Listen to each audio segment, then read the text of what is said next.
नमस्कार, जय श्रीराम मंडळी. आपल्याकडं 4 वेगवेगळी युग सांगितलेली आहेत. पहिलं कृतयुग, दुसरं त्रेतायुग, तिसरं द्वापर युग आणि चौथं कलियुग. या 4 युगांमध्ये आपला सगळा काळ विभागला गेलेला आहे.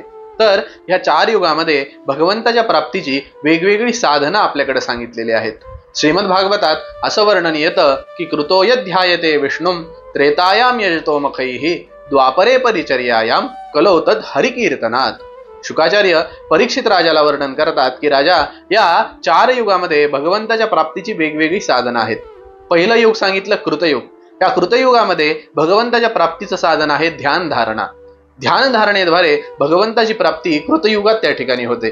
त्यानंतर दुसरं युग सांगितलं त्रेतायुग. या त्रेतायुगामध्ये भगवंताच्या प्राप्तीचं साधन, महत्वाचं मुख्य साधन आहे ते म्हणजे यजतो मखैहि. यज्ञ यागादी कर्माद्वारे त्रेतायुगामध्ये भगवंताची प्राप्ती करून घेता येऊ शकत होती.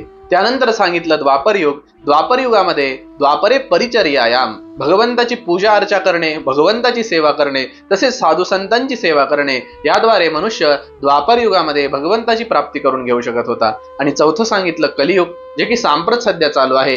या कलियुगामध्ये भगवंताच्या प्राप्तीचं मुख्य साधन आहे कलौतत हरिकीर्तनात. भगवंताच्या नामस्मरणाने, भगवंताच्या नामकीर्तनाने भगवंताची प्राप्ती मनुष्याला कलियुगामध्ये होऊ शकते. बाकी 3 साधनं कलियुगामध्ये तेवढी प्रभावी ठरत नाही. नामस्मरण हे जे साधन आहे ते कलियुगामध्ये अत्यंत प्रभावी त्या ठिकाणी सांगितलेलं आहे. म्हणून तर माऊलींनी हरिपाठामध्ये वर्णन केलंय, नामसंकीर्तन साधन पै सोपे जळतील पापे जन्मांतरीची न लगती सायास जावे वनांतरा सुखे येतो घरा नारायण. नामसंकीर्तन हे अत्यंत सोपं आणि प्रभावी साधन आहे.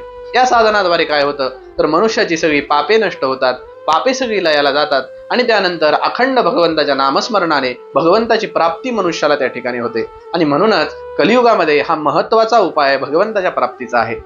मनुष्य अखंड सुखाची प्राप्ती करून घेऊ इच्छितो, त्याला अखंड सुख पाहिजे असतं. तर संत महात्मे त्यामुळे सांगतात की नामामध्ये अखंड सुख मनुष्याला त्या ठिकाणी मिळू शकतं. म्हणून तर एका कवीने अत्यंत सुंदर वर्णन करून ठेवलंय.